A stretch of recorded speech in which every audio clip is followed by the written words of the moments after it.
Ma femme m'a remis les papiers du divorce sur scène, devant 200 personnes, en souriant. Puis, elle a qualifié notre mariage de « premier contrat » de son nouveau cabinet d'avocats.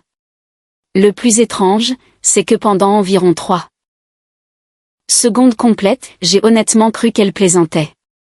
C'est la partie pour laquelle je me sens encore stupide. Je me tenais près de la table du traiteur, un plateau de champignons farcis de chez Wegmans à la main, tandis que les gens du centre-ville de Lancaster applaudissaient et riaient comme s'ils assistaient à une performance pleine d'esprit lors d'une collecte de fonds dans un country club. Pendant ce temps, mes genoux me faisaient souffrir le martyre. J'avais passé la moitié de l'après-midi à décharger des chaises pliantes de mon camion sous la pluie parce que Marianne disait qu'embaucher des déménageurs était une perte d'argent à ce stade. Ainsi, j'étais là, à 58 ans, transpirant à travers une chemise boutonnée bleue. Pendant que des juges et des promoteurs immobiliers buvaient du champagne dans le bureau que j'avais aidé à payer. C'est drôle comme la vie tourne. Le bureau se trouvait sur North Queen Street, dans l'un de ces vieux bâtiments en briques que les promoteurs adorent transformer en espace professionnel de luxe. Poutres apparentes, ampoules Edison suspendues, faux charme industriel. Marianne était obsédée par cet endroit depuis qu'elle avait signé le bail. Correction. Depuis que nous l'avions signé, bien que quelque part en chemin, le « nous » est discrètement disparu de son vocabulaire. À 19h30, l'endroit était comble. Des avocats, des banquiers, des assureurs, de juges de comté, même le pasteur Green et sa femme sont venus, portant une bouteille de vin que ni l'un ni l'autre ne pouvait s'offrir. Je me souviens avoir pensé que Marianne était magnifique ce soir-là. Pas chaleureuse, pas heureuse, juste impeccable, tailleur crème, boucle d'oreille en diamant. Cheveux tirés en arrière, assez nets pour survivre à une soufflerie. Elle ressemblait à l'une de ces femmes des journaux télévisés qui sourient en annonçant des licenciements. J'aurais dû le savoir. Derek Vance s'est tenu à ses côtés presque toute la soirée. 39 ans. Dents parfaites, costume bleu marine trop serré au bras parce que les hommes plus jeunes pensent que chaque chemise doit avoir l'air scellé sous vide sur leur corps. Chaque fois que Marianne riait, Derek se penchait vers elle une demi-seconde trop vite. On remarque ces choses après 30 ans de mariage, même quand on ne le veut pas. Vers 20h, Marianne a tapé une fourchette contre une coupe de champagne. Tout le monde s'est tourné vers la scène près de la réception. Puis-je emprunter mon mari un instant? A-t-elle dit. Les gens ont souri. Je me sentais réellement fière en montant là-haut. C'est la partie embarrassante. Je pensais qu'elle allait enfin reconnaître ce qu'il avait fallu pour en arriver là, les nuits tardives, les heures supplémentaires, la deuxième hypothèque après qu'elle a échoué à l'examen du barreau la première fois, les années où j'ai mangé des dîners au micro-ondes seule pendant qu'elle étudiait à l'étage, entourée de bloc-notes juridiques et de tasses de café. Bon sang, je lui massais les pieds. À 2h du matin quand elle pleurait et disait qu'elle était trop vieille pour recommencer. Je croyais en elle plus fort qu'elle ne croyait en elle-même. C'est ce qui a fait que les 60 secondes suivantes ont ressemblé à un choc frontal avec un camion. Marianne a pris le micro et a souri à la foule. Je tiens à remercier tout le monde d'avoir soutenu Marianne Callahan et associés, a-t-elle déclaré. Tout cabinet d'avocats prospère a besoin de son premier contrat. Quelques personnes ont ri poliment. Puis elle s'est tournée vers moi. Et ce soir, ce premier contrat sera mon divorce. La salle a explosé de rire. Pas tout le monde. Certaines personnes se sont Figé immédiatement. Le pasteur Green avait l'air d'avoir reçu un coup de poing dans la poitrine. Mais assez de gens ont ri. Assez de gens ont applaudi. Et Derek a failli se déboîter les deux épaules à force d'applaudir.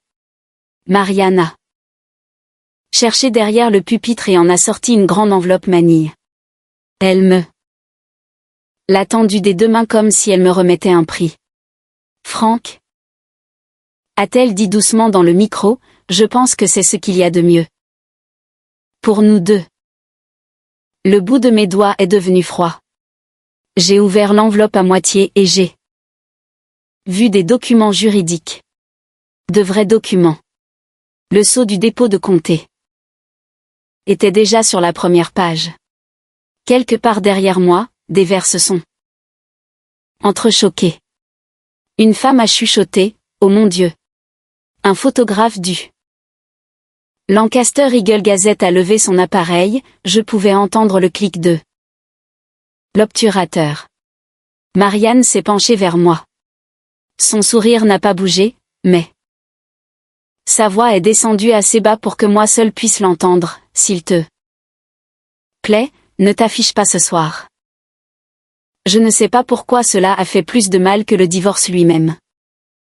Peut-être à cause du ton, comme si j'étais déjà une chose encombrante qu'elle devait nettoyer avant l'arrivée des invités importants. Pendant une seconde, je n'ai honnêtement pas pu respirer correctement. J'ai regardé la foule et j'ai vu des gens éviter mon regard. C'était pire que les rires. Les Américains de plus de 50 ans connaissent ce regard, cette petite panique sociale inconfortable que les gens ressentent quand le mariage de quelqu'un meurt en public. Personne ne sait où mettre ses mains ou ses yeux. J'ai baissé les yeux sur les papiers, surtout parce que je ne savais pas quoi faire d'autre. C'est là que j'ai remarqué quelque chose d'étrange. Le dossier semblait plus mince que la version que j'avais déjà vue. Mon estomac s'est noué. J'ai feuilleté soigneusement les pages, 1, 2, 3, 4, 5, 6, puis 8. Non, pas 2. Page 7.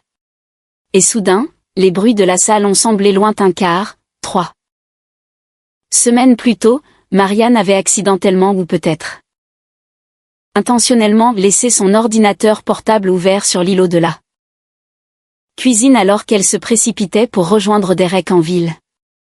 J'avais trouvé le projet original ce soir-là, y compris la page 7, la page qu'elle ne voulait absolument pas voir lue à haute voix devant des juges, des clients, des journalistes et la moitié de la classe professionnelle du comté de Lancaster. J'ai levé les yeux lentement. Le sourire de Marianne restait parfaitement en place, mais j'ai vu quelque chose vaciller dans ses yeux. De l'inquiétude infime, mais présente. La foule attendait que je dise quelque chose. N'importe quoi. Mes mains ont cessé de trembler.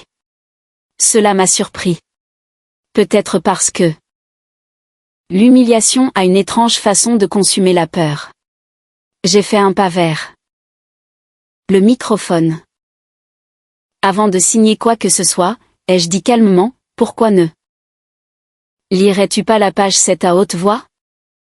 Le silence est devenu total. Pas de bruit, rien. Même le barman a arrêté de servir les verres. Le visage de Marianne ne s'est pas effondré de manière dramatique comme au cinéma. C'était plus subtil, plus réel. Son sourire s'est simplement figé, comme si son corps avait oublié quelle expression devait suivre. Et à côté d'elle, Derek a soudainement semblé beaucoup moins à l'aise. Dans son costume coûteux. Les gens pensent que les mariages s'effondrent dans les cris. C'est de la télévision. Les vrais mariages meurent généralement en silence, un petit changement à la fois. Des mots de passe, des silences, des listes de courses. Séparés scotchés sur le frigo comme des instructions de colocataires. 1. Regardant en arrière, je peux vous dire exactement quand les choses ont commencé à changer avec Marianne. C'était l'été après qu'elle a réussi l'examen du barreau de Pennsylvanie. Elle avait 47 ans, et j'étais assez fière pour le dire à des inconnus dans les stations-service. Ma femme est avocate, disais-je en mettant du sans-plomb dans mon camion. À chaque fois, Marianne souriait poliment. Au début, nous vivions dans une maison de plain-pied à l'extérieur de Lancaster, près de Millersville Pike. Rien de luxueux, des volets marrons, une petite terrasse à l'arrière, des carillons éoliens que Marianne avait achetés 20 ans plus tôt lors d'une foire artisanale à Intercourse, en Pennsylvanie. Cette maison était synonyme de sécurité. Je pensais que nous y vieillirions. À l'époque, j'étais déjà retraité de la société d'expertise en assurance. Après 30 ans à traquer les demandes de fraude à travers le centre de la Pennsylvanie, voitures brûlées, fausses blessures, entrepreneurs facturant des toitures inexistantes. Quand on passe des années à enquêter sur les mensonges, on commence à remarquer des détails que les autres ne voient pas. Le problème, c'est qu'on ne s'attend jamais à devoir utiliser ses instincts sur sa propre femme. Au début, les changements chez Marianne étaient assez minimes pour être expliqués. Elle a commencé à s'habiller différemment, pas plus jeune, mais de façon plus tranchée. Puis sont venues les nouvelles expressions, mon image professionnelle, mon cercle de réseautage, ma visibilité. Tout est devenu du branding, même le dîner. Nous avions l'habitude de prendre le petit déjeuner chez Cracker Barrel après l'église presque tous les dimanches. Puis un matin, elle a regardé autour d'elle dans le restaurant et a dit calmement, nous devrions vraiment commencer à aller dans un endroit plus chic. Cette phrase est restée gravée en moi. Pas à cause du restaurant, mais à cause du mot « nous ». Il sonnait forcé, comme si elle essayait de m'entraîner dans une vie dont elle avait déjà décidé que je ne faisais pas partie. Quelques semaines plus tard, elle m'a invité à dîner avec des avocats de son nouveau cabinet. C'était la première fois que je rencontrais Derek en dehors du bureau. Nous avons mangé sur un toit-terrasse en centre-ville où chaque entrée semblait nécessiter son propre mode d'emploi. À un moment donné, quelqu'un a demandé à Marianne quel type de droit elle voulait privilégier. Sans hésiter, elle a souri et a dit, « Eh bien, j'ai épousé un enquêteur en assurance, donc techniquement, j'ai passé 30 ans entouré de contrats et de fraudes. » Tout le monde a ri. Puis elle a ajouté, « Franck pense toujours que la phase de découverte signifie chercher la télécommande. » Toute la table a éclaté de rire. J'ai ri aussi. C'est ce que les hommes de mon âge font parfois. On rit parce qu'admettre que quelque chose nous blesse serait encore pire. Mais en rentrant en voiture ce soir-là, en silence, j'ai remarqué qu'elle n'avait pas cherché ma main une seule fois. Pas une seule fois. Notre fille Kelly a remarqué les changements avant moi, ou peut-être avant que je ne les admette. Kelly avait 34 ans, elle était divorcée, vivait à York, et avait hérité de toute l'intelligence de Marianne sans la cruauté qui est venue plus tard. Un après-midi, elle est passée à la maison alors que Marianne était au travail. Nous étions assis sur la terrasse arrière à boire du café dans deux vieilles tasses des Lancaster Barnstormer. Kelly m'a regardé nettoyer le grill. Pendant un moment avant de finir par dire « Papa, elle parle de toi. » Différemment maintenant. J'ai continué à frotter. Qu'est-ce que ça veut dire? Elle parle comme si tu étais sur son chemin. Cela m'a irrité. Surtout parce que je craignais déjà que ce soit vrai. Elle est sous pression, ai-je dit. Kelly a hoché la tête lentement. D'accord, mais la pression révèle. Généralement les gens. Elle ne les invente pas. Cette phrase m'est restée. Environ 2 mois avant l'inauguration, Marianne a commencé à passer plus de soirées à faire du réseautage. Le nom de Derek revenait constamment. Derek pense ceci. Derek dit que nous devrions faire cela. Derek connaît un promoteur. En ville. C'est drôle avec les liaisons entre personnes d'âge mûr, les gens pensent qu'ils les cachent bien parce qu'ils ne se faufilent pas comme des adolescents.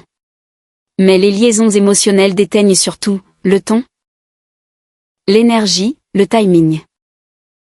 Un mardi soir, Marianne est sortie vers 19h30 avec des talons trop chers pour 2 simples verres avec des clients. Elle a à peine touché au pain de viande que j'avais préparé. Je risque d'être en retard, a-t-elle dit en attrapant son sac. Puis elle s'est arrêtée près de l'îlot de la cuisine.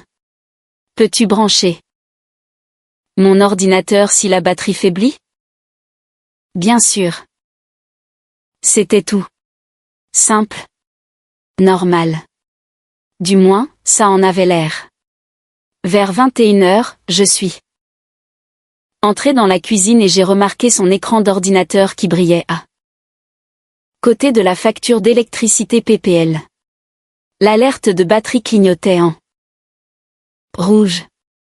Je me souviens du détail stupide exact qui a changé ma vie, un pot de yaourt vide posé à côté de la souris. C'est ce que fait la mémoire après une trahison, elle préserve des détails inutiles à jamais. Je me suis penchée pour brancher le chargeur. C'est là que j'ai vu le document ouvert à l'écran. Divorce draft final v3.doc. Au début, j'ai cru qu'elle travaillait sur le dossier d'un client. Puis j'ai vu mon nom. Ma poitrine s'est serrée si vite que c'était physique. Je me suis assis lentement à la table de la cuisine. Le document était déjà ouvert à mi-chemin.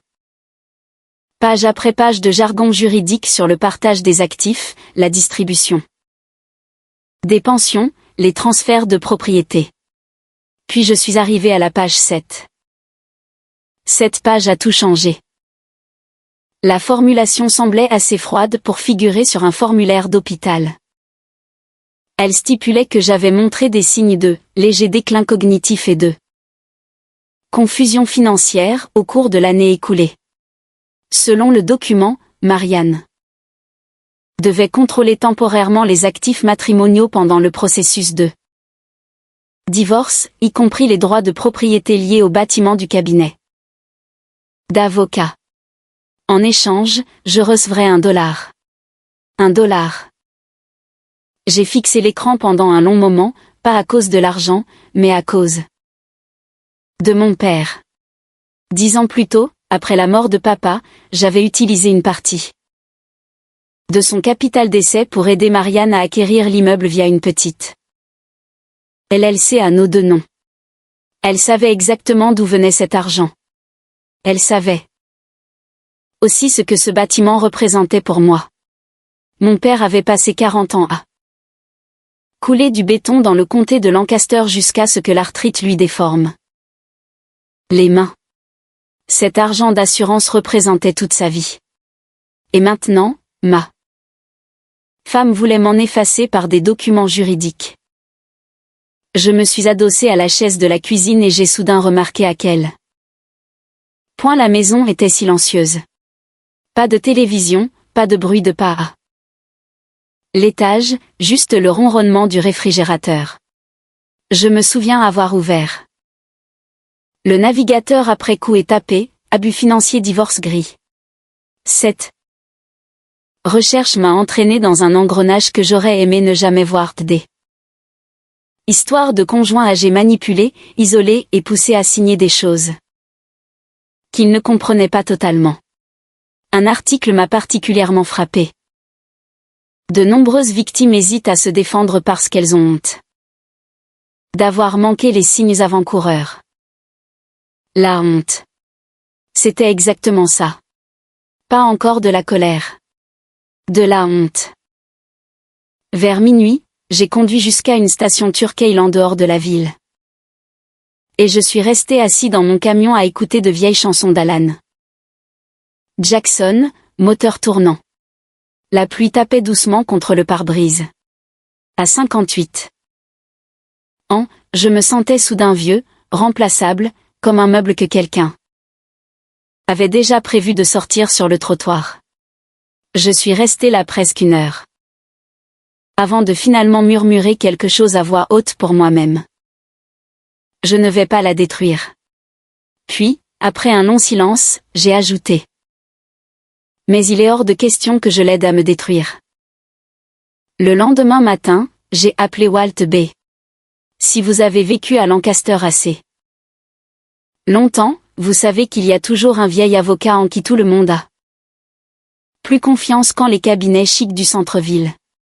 Walt était ce gars-là. Il avait été procureur dans les années 80 avant d'ouvrir un minuscule cabinet. Au-dessus d'une quincaillerie à Lititz. Divorce, conduite en état d'ivresse. Litige de propriété, rien de prestigieux. Walt utilisait toujours un téléphone à clapet, ce qui, honnêtement, me donnait encore plus confiance en lui. Quand je suis entré dans son bureau avec un porte-documents en cuir, l'air de ne pas avoir dormi depuis 3 jours, il m'a regardé et a dit, « Eh bien, soit tu as tué quelqu'un, soit Marianne a fini par perdre la tête. » J'ai failli rire. Presque. Son bureau sentait le vieux papier, le café brûlé et le chewing-gum à la menthe. Un petit climatiseur de fenêtre vibrait dans un coin, faisant de son mieux. Contre la chaleur d'où Walt était assis derrière son bureau, portant des lunettes de lecture tenues par du ruban adhésif. Je lui ai tendu les documents. Sans dire grand-chose. Il a commencé à feuilleter les pages tout en mangeant des beignets d'un sac d'Inquin. C'est ça, avec les hommes plus âgés, parfois, moins. Ils agissent de manière dramatique, plus la situation est grave. Pendant 2 minutes entières, Walt n'a pas dit un mot, il feuilletait. Mâchait, ajustait ses lunettes. Puis il est arrivé à la page 7. Ses sourcils ont grimpé jusqu'au milieu de son front. Il l'a lu 1 fois, puis 1 seconde. Fois, plus lentement. Enfin, il s'est adossé à sa chaise et a laissé échapper un sifflement bas. Frank. J'ai attendu. Ce n'est pas seulement sale, a-t-il dit. C'est stupide. Et la stupidité laisse toujours de l'ADN. C'était mon premier vrai rire depuis des semaines. Pas parce que c'était drôle, mais parce qu'entendre un autre être humain confirmer que je n'étais pas fou était comme une bouffée d'oxygène. Walt a désigné le passage sur le déclin cognitif. Elle ne peut pas glisser cela comme ça dans un transfert de propriété, à moins qu'elle ne prévoie de te forcer à signer rapidement. Elle pense que je vais céder, ai-je dit doucement. Non, a répondu Walt. Elle pense que tu auras trop honte pour te manifester. Cela m'a frappé parce que c'était vrai. Les gens de ma génération ont été élevés différemment. On garde ses souffrances privées. On ne fait pas de scène. On ne lave pas son linge sale en public. Marianne le savait. Elle comptait le dessus. Walt s'est frotté le menton un instant. Tu as encore les preuves de la propriété de l'immeuble quelque part? Bon, a-t-il dit en se levant. Prudemment, je suppose qu'on va partir à la chasse au trésor. Les 2 semaines suivantes ont ressemblé à une exhumation des restes de mon propre mariage. Chaque boîte dans le sous-sol contenait une version de notre vie commune, déclaration de revenus, papier d'hypothèque, vieille carte de Noël, le reçu du premier canapé que nous avions acheté après notre mariage. En 1996. Avez-vous déjà remarqué que les papiers survivent aux sentiments? Un après-midi, j'ai trouvé les documents de la LLC dans un vieux classeur. Derrière notre chaudière. La signature de Marianne était juste à côté de là. Mienne. Un autre jour, j'ai passé 3 heures à récupérer l'accès à un ancien compte Gmail parce que je me souvenais que Marianne m'avait envoyé un jour. Je n'aurais pas pu acheter cet immeuble sans toi. Il s'avère qu'elle avait oublié d'effacer cela. Les gens deviennent négligents dès qu'ils pensent avoir déjà gagné. Pendant ce temps, Marianne agissait comme si de rien n'était. En fait, non. Elle agissait mieux que d'habitude. C'est ce qui me faisait le plus peur. Elle est devenue étrangement polie, trop contrôlée, comme quelqu'un gérant un patient avant une opération. Un soir, elle a apporté des plats à emporter d'Olive Garden et m'a demandé si je voulais des graissins supplémentaires. Cette femme ne m'avait pas apporté de graissins de son plein gré depuis 10 ans. Le lendemain matin, notre carte de crédit commune a cessé de fonctionner chez Sheetz alors que j'achetais de l'essence. J'ai découvert qu'elle l'avait annulée. Pas d'avertissement, pas de conversation, juste refusé. Je suis restée là, au comptoir, tandis qu'un jeune caissier évitait maladroitement mon regard. L'humiliation vient aussi dans de minuscules moments. Pas seulement les grands. Quelques jours plus tard, mon camion a disparu de l'allée. Il s'est avéré que Marianne l'avait signalé comme véhicule abandonné via un contact au service de stationnement en ville. J'ai passé 4 heures et dépensé $312 pour récupérer mon propre camion dans une fourrière à l'extérieur de Columbia. Quand je suis rentrée, Marianne était assise à l'îlot de la cuisine, tapant sur son ordinateur. Elle n'a même pas levé les yeux. Je me tenais là, tenant le reçu de la fourrière. Tu as fait enlever mon camion. Aussi calme que la météo, elle a dit, tu n'as pas été stable émotionnellement. Ces derniers temps, Frank. Je ne savais pas si tu avais l'intention de le laisser là indéfiniment. Cette phrase m'a glacé le sang. Pas parce qu'elle était cruelle, mais parce qu'elle semblait répéter. Tout avec elle semblait répéter désormais. Ce soir-là, je me suis assis devant le Dunkin' Donuts pour utiliser leur Wi-Fi. Gratuit parce que Marianne avait changé le mot de passe de la maison. Imaginez cela un instant, un enquêteur à la retraite de 58 ans, assis dans un camion. À 23h30, organisant des preuves contre sa propre femme pendant que des adolescents à l'intérieur filmaient des TikTok en buvant des cafés glacés. Si quelqu'un m'avait dit 5 ans plus tôt que cela deviendrait ma vie, je lui aurais ri au nez. Vers minuit, Kelly est montée sur le siège passager avec 2 cafés. Apparemment, j'avais oublié qu'elle pouvait encore me localiser grâce à l'ancien forfait iPhone familial. Elle m'a tendu un café et a regardé les dossiers étalés sur le tableau de bord. Ça va? Non. Je comprends.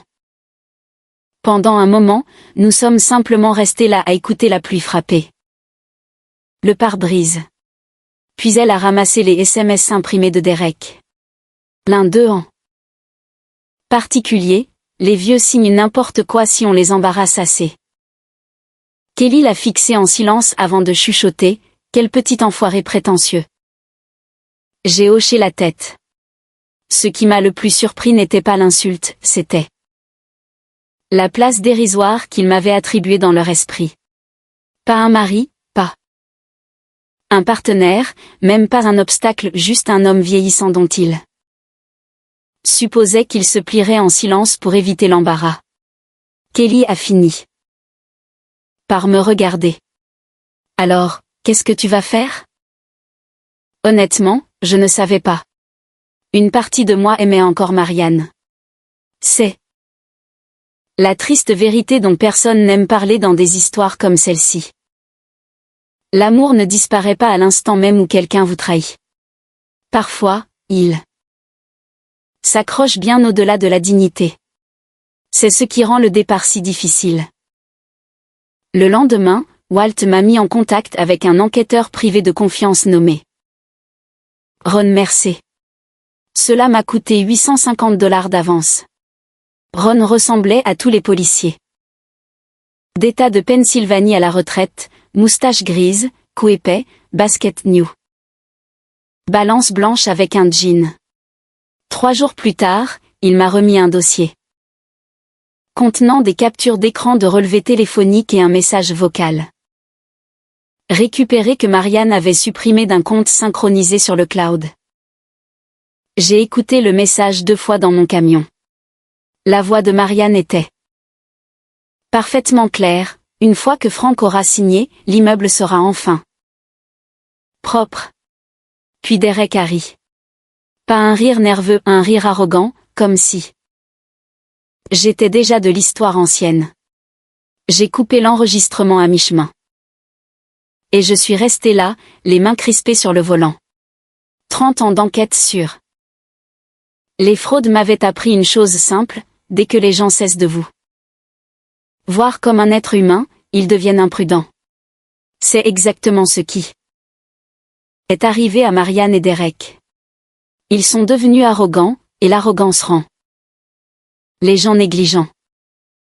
La veille de l'inauguration, je me tenais seul dans notre garage, une clé USB dans une main et l'original de la page 7 dans l'autre. À l'intérieur de la maison, Marianne répétait son discours à l'étage. Je pouvais entendre ses talons claquer sur le parquet à un bruit régulier, confiant, comme si la victoire l'attendait déjà en ville. J'ai glissé la clé USB dans la poche de mon manteau. Et j'ai regardé le garage une dernière fois, les cannes à pêche, les vieux outils, l'établi de mon père. 30 ans de mariage entassés sur des étagères et recouverts de poussière. Puis j'ai dit doucement, à personne en particulier. Très bien, Marianne, si tu veux un spectacle, donnons-leur en un. Le silence après que j'ai demandé à Marianne de lire la page 7 a duré environ 3 secondes. J'ai eu l'impression que c'était 30 ans. Personne ne bougeait. Personne ne toussait. Même la musique jazz sortant des haut-parleurs au plafond semblait soudain trop forte. Marianne se tenait là, tenant le micro avec ce sourire figé que les avocats utilisent juste avant de s'opposer à quelque chose. À côté d'elle, Derek a changé d'appui pour la première fois de la soirée. Un mouvement infime, mais je l'ai remarqué. C'est le propre de ceux qui ont passé des décennies à enquêter sur les fraudes, on apprend que la panique fuit. D'abord par de petits détails, un tic, une déglutition, un regard vers la sortie. Marianne s'est rétablie plus vite que Derek. Évidemment. Elle a laissé échapper un petit rire et a penché la tête comme si j'étais un vieil homme confus, traversant un moment difficile. Frank, a-t-elle dit doucement dans le micro. Ce n'est vraiment pas le moment. Quelques rires nerveux ont éclaté dans la salle. Pas beaucoup. Les gens commençaient à comprendre que ce n'était plus un divertissement. J'ai regardé la foule. Le pasteur Green se tenait près du fond, serrant sa coupe de vin des 2 mains. L'un des juges de comté avait totalement cessé de sourire. Même le barman avait l'air mal à l'aise. Derek a fini par s'avancer. Monsieur, a-t-il dit, s'efforçant de paraître calme, c'est une affaire privée. Je me suis tourné vers lui lentement. Tu l'as rendu public à la seconde où tu as aidé à écrire la page 7, Derek. L'argument apporté. On pouvait le sentir se propager dans la pièce, pas bruyamment, mais comme un courant d'air froid sous une porte. La mâchoire de Derek s'est crispée. Marianne est vite intervenue. Franck est bouleversé, a-t-elle dit à la foule. Évidemment, les émotions sont fortes en ce moment. Lila. Je n'ai pas élevé la voix. Pas besoin. Lis la page 7. Pour la première fois de la soirée, Marianne a eu l'air d'avoir vraiment peur. Pas terrifiée, juste incertaine. Et l'incertitude semblait étrange sur elle. Elle avait passé des mois à construire cette version d'elle-même, contrôlée, brillante, intouchable. Maintenant, je pouvais voir des fissures se former. Elle a baissé légèrement le micro. Franck, a-t-elle chuchoté. S'il te plaît. Ce mot a failli m'avoir. Sérieusement, pendant une seconde dangereuse, j'ai failli céder. Parce que la mémoire est une chose puissante. Je me souvenais encore de l'ancienne Marianne, la femme qui dansait pieds nus dans notre cuisine. Pendant que le pain de viande brûlait dans le four. La femme qui pleurait contre ma poitrine après avoir échoué au barreau la première fois. La femme qui m'avait dit un jour, tu es la seule personne qui ne m'a jamais fait me sentir stupide. Cette version d'elle existait encore quelque part en moi, ce qui rendait toute cette situation encore plus douloureuse. Mais ensuite, je me suis souvenu d'être assis dans mon camion devant Dunkin' Donuts a utilisé le Wi-Fi gratuit parce que ma propre femme avait changé le mot de passe de la maison comme si j'étais un étranger louant une chambre. Je me suis souvenu du SMS de Derek, les vieux signent n'importe quoi si on les embarrasse assez. Quelque chose en moi s'est durci après cela. Pas de la haine, juste de la clarté. Je me suis avancé vers le pupitre et j'ai sorti ma copie des documents du porte-dossier en cuir. Tu m'as donné une version incomplète ce soir, ai-je dit calmement. Probablement parce que la page manquante dit que je suis en déclin mental et que je devrais céder mes droits de propriété sur l'immeuble. Pour $1. Un murmure a parcouru la salle. Quelqu'un a même dit, mon Dieu. Marianne a immédiatement repris le micro. Ce n'est pas ce qui est écrit. Alors Lila. Elle ne l'a pas fait, parce que nous savions tous les deux que je disais la vérité. Le juge de comté près du devant a lentement retiré ses lunettes et les a repliées. Cette image est restée gravée en moi, les personnes âgées reconnaissent vite la malhonnêteté. Nous avons vécu trop longtemps pour ne pas le faire. La voix de Marianne est devenue plus tranchante. C'était un projet. Lors de discussions préliminaires. Ce n'était pas finalisé. C'est amusant, ai-je dit, parce qu'il y avait déjà les sceaux du tribunal. Cela a frappé encore plus fort. Les gens commençaient à se regarder. Pas de façon dramatique, juste assez. L'ambiance dans la salle est passée du malaise au danger. C'est alors que Derek a fait une erreur. Il s'est approché et a dit. Franck, tu es confus. Cette seule phrase a changé toute la soirée parce que, soudain, l'argument du déclin cognitif n'était plus théorique, il semblait coordonné. Walt m'a dit. Plus tard que c'est à ce moment-là que la salle s'est retournée contre eux. J'ai plongé la main dans ma poche et j'ai sorti la clé USB. Marianne l'a vu. Immédiatement. Elle a blêmi. Franck, a-t-elle chuchoté. Je me suis dirigé vers le système audio à côté de la réception. Un jeune employé a commencé à s'y opposer, puis a apparemment changé d'avis. Petit malin.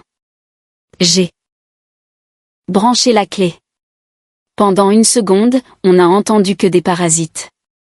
Puis la voix de Marianne a rempli la pièce, claire comme de l'eau de roche. Une fois que Franck aura signé, l'immeuble sera enfin propre. Un silence de mort.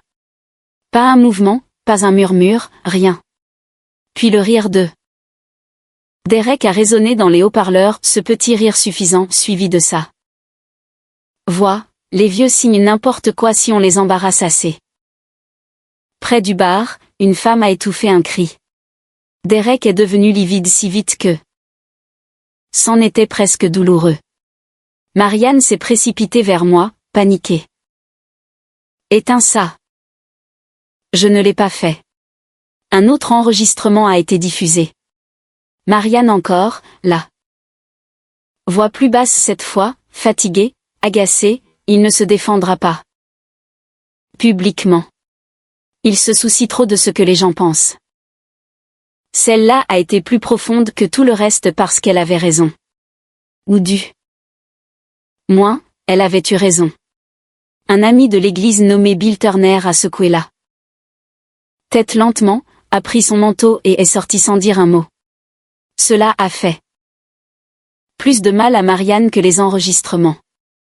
Bill nous connaissait depuis 20 ans. La pièce semblait plus petite, plus chaude. Les gens évitaient de regarder Marianne directement.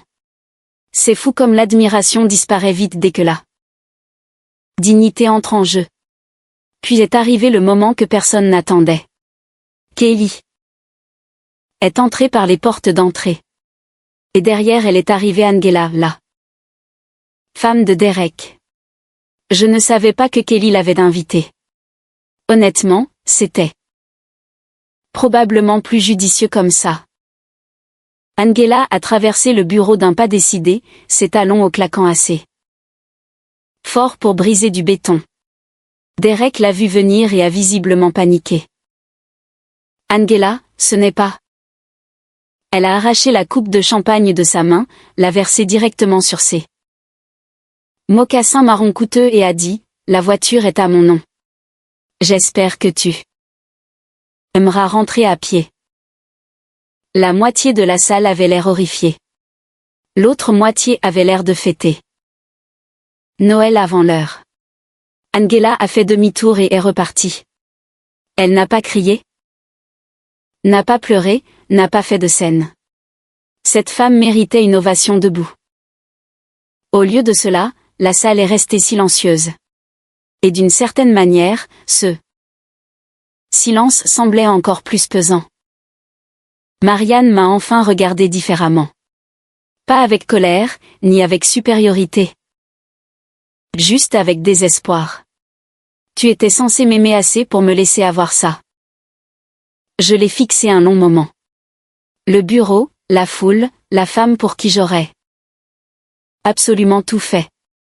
Puis j'ai répondu doucement, je t'aimais assez pour aider à construire ce rêve, Marianne.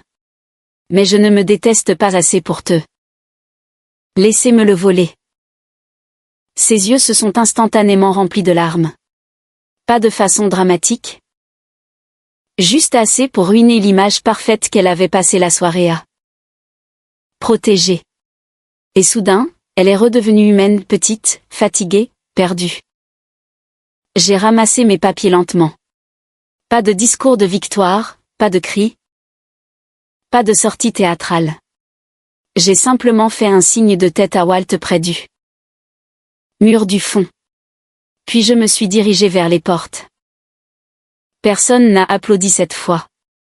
Personne n'a dit un mot. Mais alors que je sortais sous la pluie fraîche d'octobre, j'ai réalisé quelque chose d'étrange. Pour la première fois depuis des mois, je pouvais enfin respirer. Les gens pensent que la vengeance est bruyante. Ce n'est pas le cas. La plupart du temps, elle est étrangement silencieuse. 3 jours après la catastrophe de l'inauguration de Marianne, je me suis réveillée seule dans un appartement meublé près de Millersville Pike, avec un torticolis et un steak Salisbury surgelé qui m'attendaient dans le congélateur à côté d'un demi-sac de pois. C'était mon premier matin de grande victoire. La pluie tapait contre la vitre tandis qu'un météorologue local sur VGAL avertissait tout le monde d'un gel précoce dans le comté de Lancaster. Je me souviens être resté là, pieds nus en short de sport, en pensant, eh bien, Franck, tu leur as bien montré. Le truc, c'est que je ne me sentais pas triomphant. Soulagé, peut-être, plus. Léger, mais pas heureux. C'est la partie que les plus jeunes ne comprennent pas. À propos de la vengeance, elle ne reconstruit pas magiquement la vie qui a été brisée. Elle arrête simplement l'hémorragie. Le divorce a traîné pendant 14 mois. 14. Il s'avère qu'humilié publiquement son mari tout en essayant de le forcer à signer des documents juridiques douteux crée des complications. Qui l'eût cru? Marianne a embauché un autre avocat de Harrisburg après que Walt a menacé de traîner chaque enregistrement et chaque document devant le tribunal si nécessaire. L'ordre des avocats de Pennsylvanie a ouvert une enquête éthique après que quelqu'un leur a envoyé anonymement des copies de la page 7 à ce jour, Marianne pense. Probablement que c'est moi. Ce n'était pas moi. C'était Walt, il disait que c'était du service communautaire. Derek a disparu en l'espace de 2 mois. Aux dernières nouvelles, il a pris un poste de conformité quelque part dans l'Ohio après l'effondrement de son mariage. Apparemment, Angela a gardé l'Audi. Tant mieux pour elle. Le cabinet de Marianne a survécu, techniquement, mais quelque chose avait changé après cette nuit-là. Lancaster est le genre de ville où les réputations voyagent plus vite que les tempêtes de neige. Les gens continuaient de sourire poliment à Marianne en public, mais la confiance s'était envolée. 2 clients majeurs ont discrètement résilié leur contrat. Un promoteur local a cessé de répondre à ses appels. L'article de journal couvrant l'inauguration n'est jamais paru. À la place, le Lancaster Eagle Gazette a publié un entrefilet caché au milieu de la page 3 concernant un conflit domestique ayant interrompu l'ouverture d'une entreprise. Cela a probablement irrité Marianne plus que tout. Elle avait toujours voulu de l'importance. Et au final, toute l'affaire a été réduite à 6 paragraphes décevants à côté d'une publicité pour des matelas en solde. La vie a parfois un drôle de sens de l'humour. Pendant ce temps, je passais la plupart de mes soirées seule dans cet appartement. À manger des plats préparés dans des assiettes en carton, car déballer de la vraie vaisselle me semblait trop définitif. Un soir, j'étais assis à regarder un match des Steelers dont je n'avais que faire, tandis qu'un plat surgelé tournait lentement derrière la porte du micro-ondes. Bip, bip, bip. Ce son m'a frappé. Plus fort que prévu, car le silence à la fin de la cinquantaine est différent du silence à 20 ans. Quand on est jeune, la solitude semble encore temporaire. À mon âge, les pièces vides commencent à poser des questions dangereuses. Je me suis surpris à regretter des choses stupides, le bruit du sèche-cheveux de Marianne à l'étage, ses lunettes de lecture laissées près du lavabo, la façon dont elle me volait toujours des frites alors qu'elle prétendait ne pas avoir faim. Les humains sont compliqués ainsi. On peut regretter quelqu'un tout en sachant qu'il vous a fait du mal. Un après-midi pluvieux, environ 6 mois après l'inauguration, je suis passé devant le cabinet en ville. Je ne l'avais pas prévu, c'est juste arrivé. L'enseigne était toujours là, Marianne Callahan et associés, mais une seule fenêtre était éclairée à l'intérieur. Je me suis arrêté à un feu rouge de l'autre côté de la rue, regardant la pluie ramper sur mon pare-brise pendant que les souvenirs s'entassaient dans le camion à mes côtés. 30 ans. On ne peut pas enterrer 30 ans du jour au lendemain. J'ai fini par pleurer à ce moment-là. Pas des pleurs dramatiques, pas de sanglots, juste des larmes silencieuses coulant sur le visage d'un homme fatigué pendant que les essuie-glaces grinçaient. Parce que j'ai réalisé Quelque chose en étant assis là, je ne pleurais plus Marianne. Je pleurais l'avenir que je pensais que nous aurions. C'est ce que le divorce après 50 ans vous vole vraiment, pas seulement la personne, mais la fin que vous aviez imaginée. Finalement, le règlement a été conclu. J'ai perdu la maison de plein pied. Cela a fait mal, je ne vais pas prétendre le contraire, mais j'ai gardé ma part de propriété sur l'investissement de l'immeuble, une partie de ma pension et assez d'économie pour recommencer sans dépendre de personne. Walt m'a dit que c'était une victoire. Il avait peut-être raison. Peut-être que la survie est la version plus mûre de la victoire. À peu près au même moment, Kelly m'a donné une idée qui a tout changé. Tu sais combien de personnes âgées se font manipuler financièrement? M'a-t-elle demandé un après-midi au petit déjeuner dans un dîner près de la route 30. Tu as passé toute ta carrière à repérer les arnaques. Il s'est avéré qu'elle avait raison. 3 mois plus tard, j'ai ouvert un minuscule bureau de conseil appelé Callahan Senior Protection Consulting, du nom de mon père. Le simple fait de voir son nom sur la porte vitrée a stabilisé quelque chose en moi. J'ai commencé à aider les personnes âgées à réviser des contrats suspects, à éviter les arnaques aux travaux de rénovation et à reconnaître les manipulations financières de la part de membres de leur famille. Rien de glamour, mais c'était utile. L'un de mes premiers clients était une veuve de 72 ans dont le neveu avait tenté de glisser des documents de transfert de propriété dans des papiers de soins palliatifs. 3 ans plus tôt, j'aurais probablement manqué l'importance de la chose. Maintenant, je voyais tout différemment. La douleur aiguise votre vision si vous y survivez correctement. La dernière fois que j'ai vu Marianne, c'était devant le tribunal du comté de Lancaster, presque 2 ans après l'inauguration. Matin froid, ciel gris. Elle se tenait à côté de sa Lexus dans un long manteau noir et semblait plus vieille que dans mes souvenirs. Pas brisée, juste fatiguée. La vie avait fini par là. Rattrapée elle aussi. Pendant 1 minute, aucun de nous n'a rien dit. Les voitures sifflaient sur la chaussée mouillée à proximité. Finalement, elle m'a regardé et a demandé doucement, quel degré de douleur voulais-tu que je ressente? J'y ai réfléchi honnêtement avant de répondre. Parce que la vengeance a une façon dangereuse de changer de forme dans votre mémoire. Au début, vous pensez vouloir la justice, puis l'humiliation, puis la punition. Si vous ne faites pas attention, vous finissez par vouloir simplement que l'autre souffre autant que vous. Et ce chemin ne finit jamais bien. Alors je lui ai dit la vérité. Je ne voulais pas que tu souffres, Marianne. Alors pourquoi as-tu fait ça? Je l'ai regardé pendant un long moment.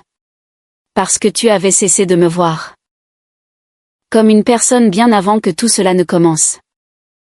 Elle a fixé le trottoir. Un vent froid passait entre nous. Puis elle a posé la question dont je pense que nous connaissions tous deux déjà la réponse. Quand as-tu cessé de m'aimer? Celle-là a pesé lourd, car la réponse honnête n'était pas simple. Non, ai-je fini par dire. J'ai juste enfin commencé à m'aimer moi aussi. Ses yeux se sont un peu remplis de larmes, mais elle a hoché la tête comme quelqu'un qui entend un verdict qui l'attendait déjà. Puis je suis montée dans mon camion et je suis partie. Pas de fin dramatique, pas de musique triomphante. Juste un homme mûr rentrant chez lui dans le trafic de Lancaster, avec un café refroidissant dans le porte-gobelet et assez de paix pour enfin dormir à nouveau. S'il y a quelque chose à retenir de mon histoire, c'est peut-être ceci. Vieillir ne signifie pas que votre dignité compte moins. Au contraire, elle compte davantage. Et parfois, la chose la plus difficile qu'un homme bon apprend, c'est que se protéger n'est pas la même chose que devenir cruel. Si quelqu'un a déjà confondu votre gentillesse avec de la faiblesse, vous comprenez probablement exactement de quoi je parle. Et si cette histoire a signifié quelque chose pour vous, j'aimerais savoir en quoi elle vous a touché. Parfois, les personnes qui semblent les plus fortes portent les chagrins les plus silencieux.